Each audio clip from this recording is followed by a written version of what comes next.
Hello, everybody. Welcome to today's Reading Through the Bible in 365. Today we are going to be focusing on Deuteronomy chapters 5, 6, and 7, and Mark chapter 11, verses 1 to 18. We're getting started in Deuteronomy with chapter 5. Moses called all the people of Israel together and said, "Listen carefully, Israel. Hear the decrees and regulations I am giving you today, so you may learn them and obey them. The Lord our God made a covenant with us at Mount Sinai. The Lord did not make this covenant with our ancestors, but with all of us who are alive today. At the mountain, the Lord spoke to you face to face from the heart of the fire. I stood as an intermediary between you and the Lord, for you were afraid of the fire and did not want to approach the mountain. He spoke to me, and I passed his words on to you. This is what he said. I am the Lord your God, who rescued you from the land of Egypt, the place of your slavery. You must not have any other God but me. You must not make for yourself an idol of any kind, or an image of anything in the heavens or on the earth or in the sea. You must not bow down to them or worship them, for I, the Lord your God, am a jealous God, who will not tolerate your affection for any other gods. I lay the sins of the parents upon their children. The entire family is affected. Even children in the third and fourth generations of those who reject me. But I lavish unfailing love for 1,000 generations on those who love me and obey my commands. You must not misuse the name of the Lord your God. The Lord will not let you go unpunished if you misuse his name. Observe the Sabbath day by keeping it holy, as the Lord your God has commanded you. You have 6 days each week for your ordinary work, but the seventh day is a Sabbath day of rest, dedicated to the Lord your God. On that day, no one in your household may do any work. This includes you, your sons and daughters, your male and female servants, your oxen and donkeys, and other livestock, and any foreigners living among you. All your male and female servants must rest as you do. Remember that you were once slaves in Egypt, but the Lord your God brought you out with his strong hand and powerful arm. That is why the Lord your God has commanded you to rest on the Sabbath day. Honor your father and mother, as the Lord your God commanded you. Then you will live a long, full life in the land the Lord your God is giving you. You must not murder. You must not commit adultery. You must not steal. You must not testify falsely against your neighbor. You must not covet your neighbor's wife.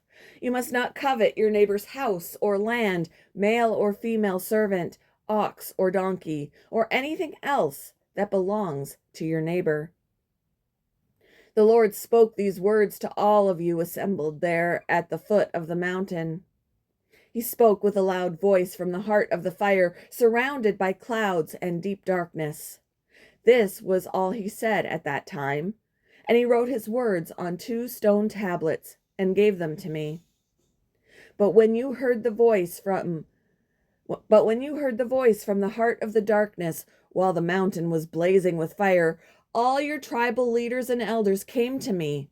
They said, "Look, the Lord our God has shown us his glory and greatness, and we have heard his voice from the heart of the fire. Today we have seen that God can speak to us humans, and yet we live. But now, why should we risk death again? If the Lord our God speaks to us again, we will certainly die and be consumed by this awesome fire. Can any living thing hear the voice of the living God from the heart of the fire as we did, and yet survive? Go yourself and listen to what the Lord our God says. Then come and tell us everything he tells you, and we will listen and obey." The Lord heard the request you made to me, and he said, "I have heard what the people said to you, and they are right. Oh, that they would always have hearts like this, that they might fear me and obey all my commands. If they did, they and their descendants would prosper forever. Go and tell them, return to your tents. But you stand here with me, so I can give you all my commands, decrees, and regulations. You must teach them to the people so that they can obey them in the land I am giving them as their possession." So Moses told the people, "You must be careful to obey all the commands of the Lord your God, following his instructions in every detail. Stay on the path that the Lord your God has commanded you to follow. Then you will live long and prosperous lives in the land you are about to enter and occupy." Chapter 6. These are the commands, decrees, and regulations that the Lord your God commanded me to teach you. You must obey them in the land you are about to enter and occupy, and you and your children and grandchildren must fear the Lord your God as long as you live. If you obey all his decrees and commands, you will enjoy a long life. Listen closely, Israel, and be careful to obey. Then all will go well with you, and you will have many children in the land flowing with milk and honey, just as the Lord, the God of your ancestors, promised you. Listen, O Israel, the Lord is our God, the Lord alone, and you must love the Lord your God with all your heart, all your soul, and all your strength. And you must commit yourselves wholeheartedly to these commands that I am giving you today. Repeat them again and again to your children. Talk about them when you are at home and when you are on the road, when you are going to bed and when you are getting up. Tie them to your hands and wear them on your forehead as reminders. Write them on the doorposts of your house and on your gates. The Lord your God will soon bring you into the land he swore to give you when he made a vow to your ancestors, Abraham, Isaac, and Jacob. It is a land with large, prosperous cities that you did not build. The houses will be richly stocked with goods you did not produce. You will draw water from cisterns you did not dig, and you will eat from vineyards and olive trees you did not plant. When you have eaten your fill in this land, be careful not to forget the Lord, who rescued you from slavery in the land of Egypt. You must fear the Lord your God and serve him. When you take an oath, you must use only his name. You must not worship any of the gods of neighboring nations, for the Lord your God, who lives among you, is a jealous God. His anger will flare up against you, and he will wipe you from the face of the earth. You must not test the Lord your God, as you did when you complained at Massah. You must diligently obey the commands of the Lord your God, all the laws and decrees he has given you. Do what is right and good in the Lord's sight, so all will go well with you. Then you will enter and occupy the good land that the Lord swore to give your ancestors. You will drive out all the enemies living in the land, just as the Lord said you would. In the future, your children will ask you, "What is the meaning of these laws, decrees, and regulations that the Lord our God has commanded us to obey?" Then you must tell them, "We were Pharaoh's slaves in Egypt, but the Lord brought us out of Egypt with his strong hand. And the Lord did miraculous signs and wonders before our eyes, dealing terrifying blows against Egypt and Pharaoh and all his people. He brought us out of Egypt so he could give us this land he had sworn to give our ancestors. And the Lord our God commanded us to obey all these decrees and to fear him so he can continue to bless us and preserve our lives as he has done to this day. For we will be counted as righteous when we obey all the commands the Lord our God has given us." Chapter 7. When the Lord your God brings you into the land you are about to enter and occupy, he will clear away many nations ahead of you: the Hittites, Girgashites, Amorites, Canaanites, Perizzites, Hivites, and Jebusites. These 7 nations are greater and more numerous than you. When the Lord your God hands these nations over to you and you conquer them, you must completely destroy them. Make no treaties with them and show them no mercy. You must not intermarry with them. Do not let your daughters and sons marry their sons and daughters, for they will lead your children away from me to worship other gods. Then the anger of the Lord will burn against you, and he will quickly destroy you. This is what you must do. You must break down their pagan altars and shatter their sacred pillars. Cut down their Asherah poles and burn their idols. For you are a holy people who belong to the Lord your God. Of all the people on earth, the Lord your God has chosen you to be his own special treasure. The Lord did not set his heart on you and choose you because you were more numerous than other nations, for you were the smallest of all nations. Rather, it was simply, rather, it was simply that the Lord loves you and he was keeping the oath he had sworn to your ancestors. That is why the Lord rescued you with such a strong hand from your slavery, from the oppressive hand of Pharaoh, king of Egypt. Understand, therefore, that the Lord your God is indeed God. He is the faithful God who keeps his covenant for 1,000 generations and lavishes his unfailing love on those who love him and obey his commands. But he does not hesitate to punish and destroy those who reject him. Therefore, you must obey all these commands, decrees, and regulations I am giving you today. If you listen to these regulations and faithfully obey them, the Lord your God will keep his covenant of unfailing love with you, as he promised with an oath to your ancestors. He will love you and bless you, and he will give you many children. He will give fertility to your land and your animals. When you arrive in the land he swore to give your ancestors, you will have large harvests of grain, new wine, and olive oil, and great herds of cattle, sheep, and goats. You will be blessed above all the nations of the earth. None of your men or women will be childless, and all your livestock will bear young, and the Lord will protect you from all sickness.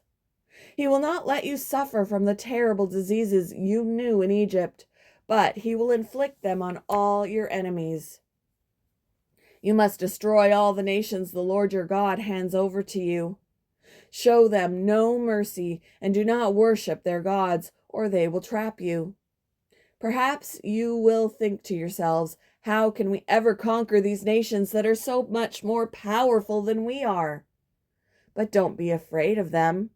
Just remember what the Lord your God did to Pharaoh and to all the land of Egypt.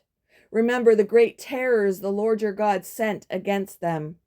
You saw it all with your own eyes. And remember the miraculous signs and wonders and the strong hand and powerful arm with which he brought you out of Egypt. The Lord your God will use this same power against all the people you fear. And then the Lord your God will send terror to drive out the few survivors still hiding from you.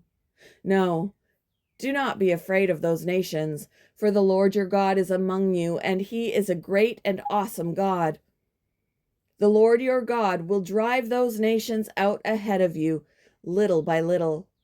You will not clear them away all at once, otherwise the wild animals would multiply too quickly for you. But the Lord your God will hand them over to you. He will throw them into complete confusion until they are destroyed. He will put their kings in your power, and you will erase their names from the face of the earth. No one will be able to stand against you, and you will destroy them all. You must burn their idols in fire, and you must not covet the silver or gold that covers them. You must not take it, or it will become a trap to you, for it is detestable to the Lord your God. Do not bring any detestable objects into your home, for then you will be destroyed, just like them. You must utterly detest such things, for they are set apart for destruction.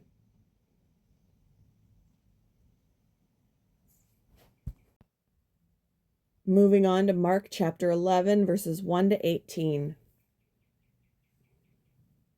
As Jesus and his disciples approached Jerusalem, they came to the towns of Bethphage and Bethany on the Mount of Olives. Jesus sent 2 of them on ahead. "Go into that village over there," he said to them. "As soon as you enter it, you will see a young donkey tied there that no one has ever ridden. Untie it and bring it here. If anyone asks, 'What are you doing?' just say, 'The Lord needs it and will return it soon.'" The 2 disciples left and found the colt standing in the street, tied outside the front door. As they were untying it, some bystanders demanded, "What are you doing untying that colt?" They said what Jesus had told them to say, and they were permitted to take it. Then they brought the colt to Jesus and threw their garments over it, and he sat on it. Many in the crowd spread their garments on the road ahead of him, and others spread leafy branches they had cut in the fields. Jesus was in the center of the procession, and the people all around him were shouting, "Praise God! Blessings on the one who comes in the name of the Lord! Blessings on the coming kingdom of our ancestor David! Praise God in highest heaven!" So Jesus came to Jerusalem and went into the temple. After looking around carefully at everything, he left because it was late in the afternoon. Then he returned to Bethany with the 12 disciples. The next morning, as they were leaving Bethany, Jesus was hungry. He noticed a fig tree in full leaf a little way off, so he went over to see if he could find any figs. But there were only leaves, because it was too early in the season for fruit. Then Jesus said to the tree, "May no one ever eat your fruit again." And the disciples heard him say it. When they arrived back in Jerusalem, Jesus entered the temple and began to drive out the people buying and selling animals for sacrifices. He knocked over the tables of the money changers and the chairs of those selling doves. And he stopped everyone from using the temple as a marketplace. He said to them, "The scriptures declare the temple will be called a house of prayer for all nations, but you have turned it into a den of thieves." When the leading priests and teachers of religious law heard what Jesus had done, they began planning how to kill him. But they were afraid of him because the people were so amazed at his teaching. Thank you for joining me for today's reading through the Bible in 365. I hope you all have a wonderful Wednesday, and I will see you in the next one, guys. Bye.